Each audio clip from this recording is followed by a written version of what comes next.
Hello student, मैं मनीष। आज मैं लेकर आया हूँ क्लास 11th विषय राजनीतिक विज्ञान पॉलिटिकल साइंस एमपी बोर्ड अर्धवार्षिक परीक्षा 2021 का क्वेश्चन पेपर। अगर वीडियो अच्छा लगे तो लाइक करें, शेयर करें और सब्सक्राइब करें। अगर स्टूडेंट इसका पीडीएफ एक्सेस करना चाहते हैं तो टेलीग्राम चैनल को ज्वाइन करें। टेलीग्राम चैनल का लिंक मैंने डिस्क्रिप्शन में दिया है। आज का टॉपिक है राजनीतिक विज्ञान क्लास 11th क्वेश्चन पेपर। तो पहला प्रश्न है, सही विकल्प चुनकर लिखिए। पहला पूछा गया है, आधुनिक राजनीतिक चिंतन की शुरुआत किसके द्वारा हुई? स्वामी विवेकानंद, गौतम बुद्ध, महात्मा गांधी, अरस्तु। इसका करेक्ट आंसर होगा अरस्तु।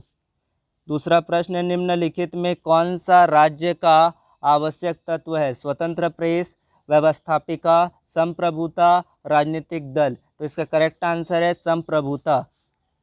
तीसरा प्रश्न है, एक हरी नागरिकता है? रूस में, जापान में, भारत में, स्विट्जरलैंड में। एक हरी नागरिकता है भारत में।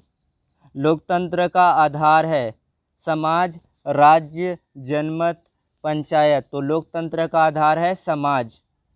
पांचवा प्रश्न है, भारतीय संविधान है लिखित, अस्पष्ट, परंपरावादी, मौखिक। तो इसका करेक्ट आंसर है लिखित।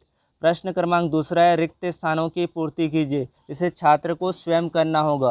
प्रश्न क्रमांक पहला है, एकात्मक राज्य में डैश नागरिकता होती है। दूसरा दिया गया है, अमेरिका में डैश दलीय प्रणाली है। तीसरा है, शिक्षा का प्रबंध राज्य का डैश कार्य है। चौथा है, जनपद पंचायत का कार्यकाल डैश है। पांचवा पूछा गया है, भारत में प्रथम राष्ट्रपति का नाम खालिस्तान है। प्रश्न क्रमांक तीसरा है, सही जोड़ी बनाइए। दो कॉलम दिए गए, कॉलम अ और कॉलम ब।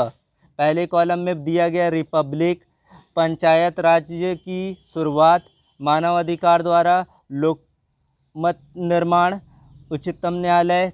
कॉलम ब में दिया 10 दिसंबर, दिल्ली, प्लेटो, राजस्थान का नागौर जिला, राजनीतिक दल। तो पहले रिपब्लिक का हो जाएगा प्लेटो। वैसे ही आप इन सबको मैचअप कर सकते हैं, इनको अपने पाठ्य पुस्तक पर देख सकते हैं। उसके बाद प्रश्न क्रमांक 4 है, सत्य असत्य लिखिए। जिसका पहला प्रश्न है, दयानंद सरस्वती ने आर्य समाज की स्थापना की। दूसरा पूछा है, राज्य के 5 आवश्यक तत्व होते हैं। तीसरा है, नाम मात्र की कार्यपालिका और वास्तविक कार्यपालिका में अंतर है। चौथा प्रश्न है, लचीला संविधान संकट काल के लिए उपयुक्त है। पांचवा प्रश्न है, ब्रिटेन में बहुदलीय प्रणाली है। सत्य और असत्य बताना इन सभी प्रश्नों के। प्रश्न क्रमांक 5वां है, एक शब्द में उत्तर दीजिए या एक वाक्य में उत्तर दीजिए। जिसका पहला प्रश्न है, गुप्त मतदान प्रणाली कहाँ सफल हो सकती है। दूसरा प्रश्न है, एक दलीय प्रणाली वाले देश का नाम लिखिए। तीसरा प्रश्न है, लोकसभा में मध्य प्रदेश से कितने सदस्य निर्वाचित होते हैं। चौथा प्रश्न है, संसदीय प्रणाली किस देश में है। और अंतिम प्रश्न है, एक वाक्य का, राजनीतिक दलों का सर्वाधिक महत्वपूर्ण कार्य क्या है। खंड ब देखते हैं, खंड ब में क्या क्या है। प्रश्न क्रमांक 6वां, इसमें विकल्प दिए हैं, प्राचीन राजनीतिक चिंतन के 4 स्रोत बताइए या फिर राजनीतिक विज्ञान की 2 परिभाषाएं लिखिए। प्रश्न क्रमांक 7वां है, मानवाधिकार से क्या तात्पर्य, मानवाधिकार किसे कहते हैं, या फिर नागरिकता प्राप्ति के कोई 2 तरीके बताइए। प्रश्न क्रमांक 8वां है, संविधान से आप क्या समझते हैं, या फिर अधिलिखित संविधान के कोई 2 दोष समझाइए। प्रश्न क्रमांक 9वां पूछा गया है, भारत का संविधान कब लागू हुआ। भारत का संविधान कब लागू हुआ था? 26 जनवरी सन 1950 को। या फिर लिखित संविधान के 2 गुण लिखिए। प्रश्न क्रमांक 10वां है, अध्यक्षात्मक शासन के कोई 2 गुण लिखिए या फिर संघात्मक शासन किसे कहते हैं। प्रश्न क्रमांक 11वां पूछा गया है, स्वतंत्रता का क्या महत्व है, स्वतंत्रता का क्या इम्पोर्टेंस है, या कौटिल्य के अनुसार विधि के 4 स्रोत कौन कौन से हैं, इनके बारे में बताना है। प्रश्न क्रमांक 12वां है, प्राचीन भारतीय राजनीतिक चिंता की कोई 3 विशेषताएं लिखिए। राजनीतिक चिंता की कोई 3 विशेषताएं लिखना है, या फिर राजनीति विज्ञान सरकार का अध्ययन है, स्पष्ट कीजिए। प्रश्न क्रमांक 13 में पूछा गया लोकसभा के कार्य लिखिए। लोकसभा के कार्य लिखिए या फिर विधानसभा अध्यक्ष जिसको स्पीकर कहा जाता है उसकी शक्तियां लिखिए।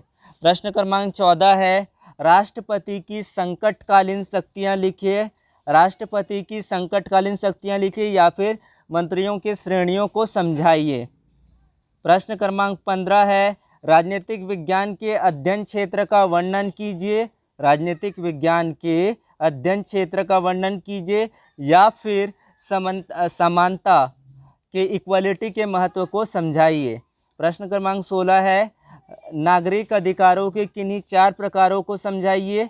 नागरिक अधिकारों के 4 प्रकारों को समझाइए या फिर नागरिक एवं विदेशी में अंतर लिखिए।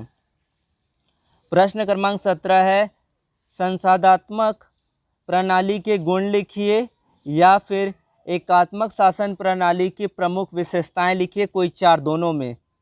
प्रश्न क्रमांक 18 पूछा गया है नगर पालिका के ऐच्छिक कार्यों को लिखिए। नगर पालिका के ऐच्छिक कार्यों को बताइए या फिर जनपद पंचायतों के कार्यों को लिखिए। तो प्रश्न क्रमांक 19 है लोकतंत्र में राजनीतिक दलों का क्या महत्व है। लोकतंत्र में राजनीतिक दलों के महत्व को समझाइए या बताइए। इसका अथवा प्रश्न है दलीय प्रणाली के कोई 4 दोष लिखिए। दलीय प्रणाली के कोई 4 दोष लिखिए। प्रश्न क्रमांक 20वां पूछा गया है मतदाता पहचान पत्र क्या महत्व है। मतदाता पहचान पत्र जो आइडेंटिटी कार्ड होते हैं उनकी क्या इम्पोर्टेंस है या फिर भारतीय निर्वाचन आयोग के कार्य लिखिए। भारतीय निर्वाचन आयोग चुनाव आयोग के कार्य लिखिए। प्रश्न क्रमांक 21 है जनमत के कोई 5 महत्व बताइए, इंपॉर्टेंस लिखिए। यानी 5 इंपॉर्टेंस बताने हैं जनमत के। स्वस्थ जनमत निर्माण की 4 शर्तें लिखिए, कंडीशन बताइए। प्रश्न क्रमांक 22वां पूछा गया है राज्य के अनिवार्य कार्य कौन कौन से हैं। राज्य के अनिवार्य कार्य कौन कौन से हैं या फिर इस प्रश्न के उत्तर दे सकते हैं लोक कल्याणकारी राज्य के लक्षण लिखिए। प्रश्न क्रमांक 23वां है मुख्यमंत्री यानी कि चीफ मिनिस्टर के 5 कार्य लिखिए या फिर नौकरशाही के 5 दोष बताइए। किन्हीं एक प्रश्न का विकल्प करते हुए उत्तर को लिख सकते हैं। प्रश्न क्रमांक 24 है स्थानीय स्वशासन। स्थानीय स्वशासन से आप क्या समझते हैं, विवेचना कीजिए, स्पष्ट कीजिए। या फिर ग्राम पंचायत का गठन एवं कार्य लिखिए। क्या बताना है, ग्राम पंचायत का गठन एवं कार्य लिखिए, फंक्शन को बताना है। प्रश्न क्रमांक 25 में पूछा गया निर्वाचन प्रक्रिया के विभिन्न सोपानों को संक्षेप में समझाइए। निर्वाचन प्रक्रिया के विभिन्न सोपानों को संक्षेप में बताइए। प्रत्यक्ष निर्वाचन प्रणाली के कोई 5 गुण लिखिए। इनमें से भी 2 प्रश्न दिए गए हैं, किसी एक प्रश्न का आप उत्तर दे सकते हैं। प्रश्न क्रमांक 6वां और इसका अंतिम प्रश्न है लोकमत निर्माण में समाचार पत्रों लोकमत निर्माण में समाचार पत्रों के योगदान लिखिए या फिर लोकमत जनमत निर्माण के साधनों का वर्णन कीजिए। ये सभी प्रश्नों को आप पढ़ सकते हैं। ये सारे क्वेश्चन एग्जाम के लिए इम्पोर्टेंस है। अगर वीडियो अच्छा लगे तो लाइक करें, बेल नोटिफिकेशन को प्रेस करें ताकि आने वाले वीडियो का नोटिफिकेशन आप तक ऐसा ही मिलता रहेगा। Thanks for watching my video. Please subscribe here. Please take care, stay away from home.